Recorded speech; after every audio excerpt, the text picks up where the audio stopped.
Good morning जी। क्या बना रहे हो? सरसों पक्का पक्का है। बतू बना लो। और क्या बना रहे हो आज? बच्चों को तो ये कटलेट रोल बनाए। हाँ, bread roll. Bread roll.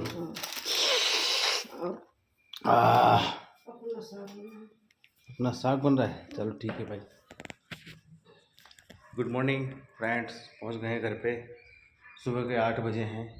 Morning walk करके आया हूँ।